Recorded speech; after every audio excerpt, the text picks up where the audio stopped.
पिता। उसने अपने बिस्तरे का अंदाज लेने के लिए मात्र आध पल को बिजली जलाई। बिस्तरे फर्श पर बिछे हुए थे। उसकी स्त्री ने सोते सोते ही बड़बड़ाया, आ गए, और बच्चे की तरस करवट लेकर चुप हो गई। लेट जाने पर उसे एक बड़ी डकार आती मालूम पड़ी, लेकिन उसने डकार ली नहीं। उसे लगा कि ऐसा करने से उस चुप्पी में तलल पड़ जाएगा जो चारों तरफ भरी है, और कासी रात गए ऐसा होना उचित नहीं है। अभी घनश्याम नगर के मकानों के लंबे सिलसिलों के किनारे किनारे सवारी गाड़ी धड़धड़ाती हुई गुजरी। थोड़ी देर तक एक बहुत साफ भागता हुआ शोर होता रहा। सर्दियों में जब यह गाड़ी गुजरती है तब लोग एक प्रहर की खासी नींद ले चुके होते हैं। गर्मियों में 11:30 का कोई विशेष मतलब नहीं होता। यूं उसके घर में सभी जल्दी सोया करते, जल्दी खाया और जल्दी उठा करते हैं। आज बेहद गर्मी है। रास्ते भर उसे जितने लोग मिले उन सबने उससे गर्म और बेचैन कर देने वाले मौसम की ही बात की। कपड़ों की सजीहत हो गई, बदहवासी, चिपचिपाहट और थकान है। अभी जब सवारी गाड़ी शोर करती हुई गुजरी तो उसे ऐसा नहीं लगा कि नींद लगते लगते टूट गई हो जैसा जाड़ों में प्रायः लगता है, बल्कि यूं लगा कि अगर सोने की चेष्टा शुरू नहीं की गई तो सचमुच देर हो जाएगी। उसने जम्हाई ली। पंखे की हवा बहुत गर्म थी और वह पुराना होने की वजह से चिढ़ाती सी आवाज भी कर रहा है। उसको लगा दूसरे कमरों में भी लोग शायद उसकी ही तरह जम्हाइयाँ ले रहे होंगे, लेकिन दूसरे कमरों के पंखे पुराने नहीं हैं। उसने सोचना बंद करके अन्य कमरों की आहट लेनी चाहिए। उसे कोई बहुत मासूम सी ध्वनि भी 1-1.5 मिनट तक नहीं सुनाई दी, जो सन्नाटे में कासी तेज होकर आ सकती हो। तभी पिता की चारपाई बाहर चरमराई। वह किसी आहट से उठे होंगे। उन्होंने डांटकर उस बिल्ली का रोना चुप कराया जो शुरू हो गया था। बिल्ली थोड़ी देर चुप रहकर फिर रोने लगी। अब पिता ने डंडे को गच पर कई बार पटका और उस दिशा की तरफ खदेड़ने वाले ढंग से दौड़े जिधर से रोना आ रहा था और हट्ट चिल्लाए। जब वह घूम फिरकर लौट रहा था तो पिता अपना बिस्तर बाहर लगाकर बैठे थे। कनखी से उसने उन्हें अपनी गंजी से पीठ का पसीना रगड़ते हुए देखा और बचता हुआ वह घर के अंदर दाखिल हो गया। उसे लगा कि पिता को गर्मी की वजह से नींद नहीं आ रही है, लेकिन उसे इस स्थिति से रोष हुआ। सब लोग पिता से अंदर पंखे के नीचे सोने के लिए कहा करते हैं, पर वह जरा भी नहीं सुनते। हमें क्या, भोगे कष्ट। कुछ देर पड़े रहने के बाद वह उठा और उसने उत्सुकतावश खिड़की से बाहर झांका। सड़क की बत्ती छाती पर है। गर्मियों में यह बेहद अखर जाता है। पिता ने कई बार करवटें बदलीं, फिर शायद चैन की उम्मीद में पाटी पर बैठ पंखा झलने लगे हैं। पंखे की डंडी से पीठ का वह हिस्सा खुजाते हैं जहां हाथ की उंगलियां दिक्कत से पहुंचती है। आकाश और दरख्तों की तरस देखते हैं। रिलीफ पाने की किसी बहुत हल्की उम्मीद में शिकायत उगलते हैं। बड़ी भयंकर गर्मी है, एक पत्ता भी नहीं डोलता। उनका यह वाक्य, जो नितांत व्यर्थ है, अभी अभी बीते क्षण में डूब गया। गर्मी बरकरार है और रहेगी, क्योंकि यह जाड़े बरसात का मौसम नहीं है। पिता उठकर घूमने लगते हैं। 1 या 2 बार घर का चक्कर चौकीदारों की तरह हाँ हो करते हाय लगाते हैं, ताकि कोई सेंधवेंध न लग सके। लौटकर थके स्वर में, हे ईश्वर, कहते हुए उंगली से माथे का पसीना काटकर जमीन पर चुवाने लगते हैं। बड़ा तजब है। कमरे की एक दीवार से टिककर बैठ जाने पर वह कासी तनाव में सोचने लगा। अंदर कमरों में पंखों के नीचे घर के सभी दूसरे लोग आराम से पसरे हैं। इस साल जो नया पेडस्टल खरीदा गया है वह आंगन में दादी अम्मा के लिए लगता है।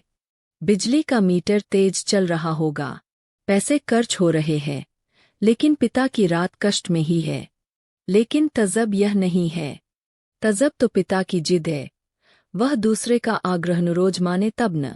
पता नहीं क्यों पिता जीवन की अनिवार्य सुविधाओं से भी चिढ़ते हैं। वह झल्लाने लगा। चौक से आते वक्त 4 आने की जगह 3 आने और 3 आने में तैयार होने पर 2 आने में चलने वाले रिक्शे के लिए पिता घंटे घंटे खड़े रहेंगे। धीरे धीरे सबके लिए सुविधाएं जुटाते रहेंगे, लेकिन तुद उसमें नहीं या कम से कम शामिल होंगे। पहले लोग उनकी कासी चिरौरी किया करते थे, अब लोग हार गए हैं। जानने लगे हैं कि पिता के आगे किसी की चलेगी नहीं। आज तक किसी ने पिता को वॉश बेसिन में मुंह हाथ धोते नहीं देखा। बाहर जाकर बगिया वाले नल पर ही कुल्ला दातुन करते हैं। दादा भाई ने अपनी पहली तनख्वाह में गुसलखाने में उत्साह के साथ एक खूबसूरत शावर लगवाया, लेकिन पिता को अरसे से हम सब आंगन में धोती को लंगोटे की तरह बांधकर तेल चुपड़े बदन पर बाल्टी बाल्टी पानी डालते देखते आ रहे हैं। खुले में स्नान करेंगे, जनेऊ से छाती और पीठ का मैल काटेंगे। शुरू में दादा भाई ने सोचा, पिता उसके द्वारा शावर लगवाने से बहुत खुश होंगे और उन्हें नई चीज का उत्साह होगा। पिता ने जब कोई उत्साह प्रकट नहीं किया तो दादा भाई मन ही मन कासी निराश हो गए। एक दो बार उन्होंने हिम्मत करके कहा भी, आप अंदर आराम से क्यों नहीं नहाते? तब भी पिता आसानी से उसे टाल गए। लड़कों द्वारा बाजार से लाई बिस्किटें, महंगे फल पिता कुछ भी नहीं लेते। कभी लेते भी है तो बहुत नाक भौं सिकोड़कर उसके बेस्वाद होने की बात पर शुरू में ही जोर दे देते हुए। अपनी अमावट, गजक और दाल रोटी के अलावा दूसरों द्वारा लाई चीजों की श्रेष्ठता से वह कभी प्रभावित नहीं होते। वह अपना हाथ पाव जानते हैं, अपना अर्जन, और उसी में उन्हें संतोष है। वे पुत्र जो पिता के लिए कुल्लू का सेब मंगाने और दिल्ली एम्पोरियम से बढ़िया धोतियां मंगाकर उन्हें पहनाने का उत्साह रखते थे, अब तेजी से पिता विरोधी होते जा रहे हैं। सुखी बच्चे भी अब गाहे मुंह खोलते हैं और क्रोध उगल देते हैं। लद बाहर आम के 2 सीकरों के लगभग एक साथ गिरने की आवाज आई। वह जानता है, पिता आवाज से स्थान साधने की कोशिश करेंगे। टटोलते अंधेरे में आम खोजेंगे और खाली गमले में इकट्ठा करते जाएंगे।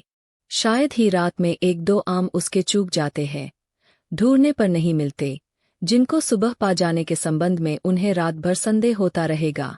दीवार से कासी देर एक ही तरह टिके रहने से उसकी पीठ दुखने लगी थी। नीचे रीढ़ के कमर वाले हिस्से में रक्त की चेतना बहुत कम हो गई। उसने मुद्रा बदली। बाहर पिता ने फाटक खोलकर सड़क पर लड़ते चिचियाते कुत्तों का हड़काया। उसे यहाँ बहुत खींच हुई। कई बार कहा, मोहल्ले में हम लोगों का सम्मान है, 4 भले लोग आया जाया करते हैं, आपको अंदर सोना चाहिए, ढंग के कपड़े पहनने चाहिए और चौकीदारों की तरह रात को पहरा देना बहुत ही भद्दा लगता है। लेकिन पिता की अड़ में कभी कोई झोल नहीं आता। उल्टा सीधा, पता नहीं कहा किस दर्जी से कुर्ता कमीज सिलवा लेते हैं। तेरी जेब, सदरी के बटन ऊपर नीचे लगा, सभा सोसाइटी में चले जाएंगे। घर भर को बुरा लगता है। लोगों के बोलने पर पिता कह देते हैं, आप लोग जाइए न भाई, कॉफी हाउस में बैठिए, झूठी वैनिटी के लिए बेरा को टिप दीजिए, रहमान के यहाँ 1.5 रुपए वाला बाल कटाइए, मुझे क्यों घसीटते हैं? लोगों का बोलना चुटकी भर में धरा रह जाता है। पिता वैसे तो चुप रहते हैं, लेकिन जब बात बहस में उन्हें खींचा जाता है तो कासी करारी और हिंसात्मक बात कह जाते हैं। उल्टे उन्हें घेरने वाले हम भाई अपराधी बन जाते हैं। कमरे से पहले एक भाई खिसकेगा, फिर दूसरा, फिर बहन और फिर तीसरा। चुपचाप सब खींचे हारे खिसकते रहेंगे। अंदर फिर माँ जाएंगी और पिता विजय पिता कमरे में गीता पढ़ने लगेंगे या झोला लेकर बाजार सौदा लेने चले जाएंगे। होता हमेशा यही है। सब मन में तय करते हैं, आगे से पिता को नहीं घेरेंगे। लेकिन थोड़ा समय गुजरने के बाद फिर लोगों का मन पिता के लिए उमड़ने लगता है। लोग मौका ढूंढने लगते हैं, पिता को किसी प्रकार अपने साथ सुविधाओं में थोड़ा बहुत शामिल कर सकें, पर ऐसा नहीं हो पाता। वह सोचने लगा, भूखे के सामने खाते समय होने वाली व्यथा सरीखी किसी स्थिति में हम रहा करते हैं। यद्यपि अपना खाना हम कभी स्थगित नहीं करते, फिर भी पिता की असंतृप्ति के कारण व्याकुल और अधीर तो है ही। पिता अद्भुत और विचित्र है। वह सोचते हुए उठा। कमरे में घूमने या सिगरेट पी सकने की सुविधा नहीं थी, अन्यथा वह वैसा ही करता। उसने सो जाने की इच्छा की और अपने को असहाय पाया। शायद नींद नहीं आ सकेगी, यह ख्याल उसे घबराने वाला लगा। पिता अद्भुत और विचित्र है, यह बात वह भूल नहीं रहा था।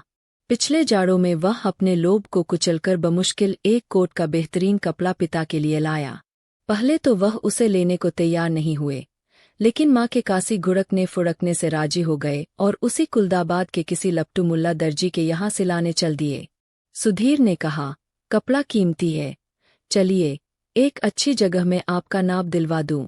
वह ठीक सिएगा, मेरा परिचित भी है। इस बात पर पिता ने कासी हिठारत उगली। वह चिढ़ उठे, मैं सबको जानता हूँ, वही म्यूनिसिपल मार्केट के छोटे मोटे दर्जियों से काम कराते और अपना लेबल लगा लेते हैं। साहब लोग, मैंने कलकत्ते के हाल एंडरसन के सिले कोट पहने हैं अपने जमाने में, जिनके यहाँ अच्छे खासे यूरोपियन लोग कपड़े सिलवाते थे। ये फैशन वैशन जिसके आगे आप लोग चक्कर लगाया करते हैं, उसके आगे पाव की धूल है। मुझे व्यर्थ पैसा नहीं खर्च करना है। कितना परस्पर विरोधी तर्क किया पिता ने। ऐसा वह अपनी जिद को सर्वोपरि रखने के लिए किया करते हैं। फिर सुधीर ने भी कपड़ा छोड़ दिया। जहाँ चाहिए सिलवाइए या भाल में झोंक आइए, हमें क्या, वह धीमे धीमे बुदबुदाया। पिता बाहर अकबकाकर उठ पड़े। शायद थोड़ी देर पहले जो आम बगीचे में गिरा था, उसकी आवाज जैसे अब सुनाई पड़ी हो। वह खिड़की के बाहर देखने लगा। किंचित टिका टिका सा, पीठ के पसीने से बनियाइन चिपक गई थी। बेहद घुटती हुई गर्मी, मन उसका मथा जाता था। बीवी पड़ी आराम से सो रही है, इसे कुछ पता नहीं। शायद पिता की खाट थाली थी। वह गिरा आम टटोलने के लिए बगिया में घुसे होंगे। पिता कितने विचित्र है।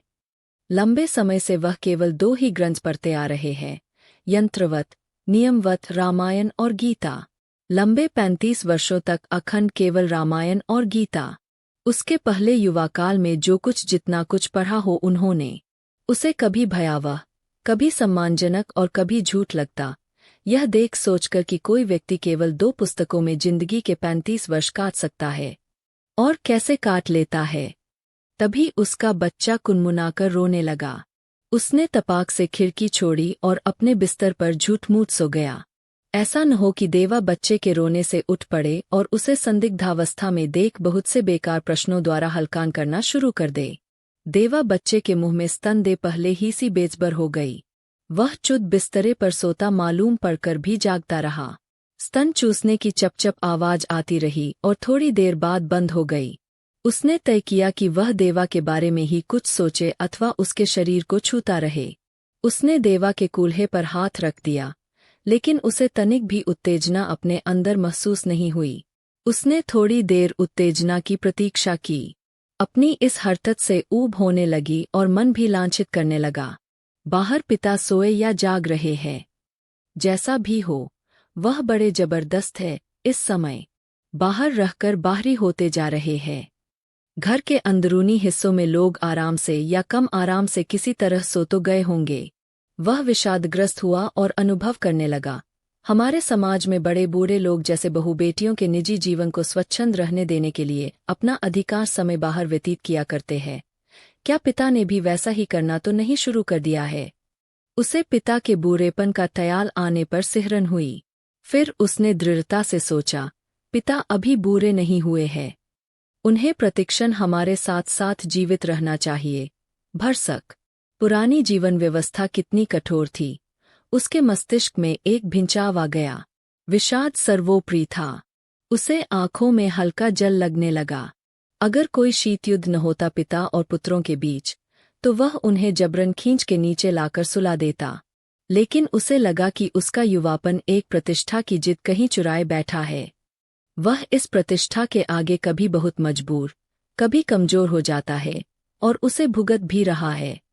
दरअसल उसका जी अक्सर चिल्ला उठने को हुआ है, पिता, तुम हमारा निषेध करते हो, तुम ढोंगी हो, अहंकारी बज्र अहंकारी। लेकिन वह कभी चिल्लाया नहीं। उसका चिल्ला सकना मुमकिन भी नहीं था। वह अनुभव करता था, उसके सामने जिंदगी पड़ी है और पिता पर इस तरह चिल्लाने में उसका नुकसान हो सकता है। उसको लगा, पिता लगातार विजयी है, कठोर है, तो क्या उन्होंने पुत्रों के सामने अपने को कभी पसारा नहीं? लगता है दीवारों पर भी पसीना चुहचुहा आया है। खुद को छुरा भोंक देने या दीवार पर सिर पटकने या सोती बीवी के साथ पाश्विक हो जाने का ढोंग सोचने के बाद भी गर्मी की बेचैनी नहीं कटी। उसने ईश्वर को बुदबुदाना चाहा, लेकिन वैसा नहीं किया। केवल हल्के हल्के हाथ के पंजों से सिर के बालों को दबोचकर वह रह गया। मौसम की गर्मी से कहीं अधिक प्रबल पिता है। उसके सामने एक घटना मजबूती से टंग गई। उसने घटना को मन में दोहराया। वायुसेना में नौकरी करने वाला उसका कप्तान भाई, बहन के यूनिवर्सिटी के खर्चे के लिए 2 वर्ष तक 50 रुपये महीना भेजता रहा था। एक बार अकस्मात कप्तान भाई होली अवकाश मनाने घर आ गया। पिता ने उसके हाथ में उसके नाम की 1200 रुपयों वाली एक पासबुक थमा दी। सबको यह बड़ा आकस्मिक लगा। कप्तान भाई को हैरत हुई और हल्की खुशी भी कि एकाएक 81 रुपये मिल गए। लेकिन इस बात से उसे दुख और पराजय का भान भी हुआ। उसने अपने को छोटा महसूस किया। 2 वर्ष तक बहन के लिए उसने जो थोड़ा बहुत किया, वह सब एक पल में घटकर नगण्य हो गया। फिर भी वह अनुभव कर रहा था, कप्तान भाई ज्यादा सोचते नहीं, खिलाड़ी तबीयत के हैं, यान की तरह चुटकी में धरती छोड़ देते हैं। कितने मस्त है कप्तान भाई। उसे लगा पिता एक बुलंद भीमकाय दरवाजे की तरह खड़े हैं, जिससे टकराट कराकर हम सब निहायत पिद्दी और दयनीय होते जा रहे हैं। इस घटना को याद करके और पिता के प्रति खिन्न हो जाने पर भी उसने चाहा कि वह खिड़की से पिता को अंदर आकर सो रहने के लिए आग्रहपूर्वक कहे, लेकिन वह ऐसा नहीं कर सका। वह असंतोष और सहानुभूति दोनों के बीच असंतुलित भटकता रहा। न लोकोशेड से उठती इंजनों की शंटिंग ध्वनि, न कंक्रीट की ग्रैंड ट्रंक पर से होकर आती धूमनगंज की ओर इक्के दुक्के लौटते इक्कों के घोड़ों की टापें, न झगड़ते कुत्तों की भौंक भांक। बस कहीं उल्लू एक गति, एक वजन और विभत्सता में बोल रहा है। रात्रि में शहर का आभास कुछ पलों के लिए मरसा गया है। उसको उम्मीद हुई कि किसी भी समय दूर या पास से कोई आवाज अकस्मात उठाएगी, घड़ी टंटना जाएगी या किसी दौड़ती हुई ट्रक का तेज लंबा हॉर्न बज उठेगा और शहर का मरा हुआ आभास पुनः जीवित हो जाएगा। पूरा शहर कभी नहीं सोता या मरता। बहुत से शायद पिता औंध गए हैं। करवट बदलने से उत्पन्न होने वाली खाट की चरमराहट, आम टटोलते समय सूखी अधसूखी पत्तियों के कुचलने की आवाज, लाठी की पटक, मकान के फेरे के वक्त की खांसखार, कुत्ते बिल्लियों को हड़काना, कुछ सुन नहीं पड़ रहा है। इस विचार से कि पिता सो गए होंगे, उसे परम शांति मिली और लगा कि अब वह भी सो सकेगा। शीघ्र नींद के लिए उसने टकटकी बांधकर पंखे की तरफ देखना शुरू किया। गर्म हवा के बावजूद दिन भर की व्यर्थ थकान और सोच विचार से पस्त हो जाने की वजह से वह नींद में चित हो गया। थोड़े समय उपरांत वह एकाएक उचककर उठ बैठा। उसने चारों तरफ कुछ देख पाने के लिए कुछ क्षणों तक गड़े हुए अंधेरे को घूरा। हुआ यह कि उसे शरीर में एकाएक बहुत गर्मी सी लगी थी और अजीब सी सरसराहट हुई। शायद पसीने से भीगी टांग पत्नी के बदन से छू गई थी। मुंह में बुरा सा स्वाद भर आया था। किसी बुरी बीमारी के कारण अक्सर ऐसा हो जाया करता है। उठकर उसने 2-3 कुल्ले किए और ढेर सारा ठंडा पानी पिया। इतना सब कुछ वह अधनींद में ही करता रहा। आंगन से पानी पीकर लौटते समय उसने इत्मीनान के लिए खिड़की के बाहर देखा। अब तक नींद, जो थोड़ी बहुत थी, कासूर हो गई। पिता सो नहीं गए हैं, अथवा कुछ सोकर पुनः जगे हुए हैं, पता नहीं। अभी ही उन्होंने हे राम तू ही सहारा है कहकर जम्हाई ली है। ऐसा उन्होंने कोई दबकर नहीं किया। रात के लिहाज से कासी शोर उठाते कहा है। शायद उन्हें इत्मीनान है कि घर में सभी लोग निश्चित रूप से सो रहे हैं। पिता ने अपना बिस्तरा गोल मोड़कर खाट के एक सिरे पर कर लिया है और वही सुराही से प्याले में पानी ले लेकर अपनी खटिया की बात तर कर रहे हैं। सुराही से खाट तक और खाट से सुराही तक बार बार आते जाते हैं। बहुत बार ऐसा करने पर खाट का बाध तर हुआ है। इसके बाद उन्होंने पानी पिया और पुनः एक बड़ी आवाजदार जम्हाई के साथ लिपटे हुए बिस्तरे का सिरहाना बना निखरी खटिया पर लेट गए। तड़का होने में पता नहीं कितनी देर थी। थोड़ी देर बाद पंखा जमीन पर गिराकर उनका दाया हाथ खटिया की पाटी से झूलने लगा। चारों तरफ धूमिल चांदनी फैलने लगी है। सुबह, जो दूर है, के भ्रम में पश्चिम से पूर्व की ओर कवे कावकाव करते उड़े। वह खिड़की से हटकर बिस्तरे पर आया। अंदर हवा वैसी ही लू की तरह गर्म है। दूसरे कमरे स्तब्ध है। पता नहीं बाहर भी उमस और बेचैनी होगी। वह जागते हुए सोचने लगा, अब पिता निश्चित रूप से सो गए हैं शायद।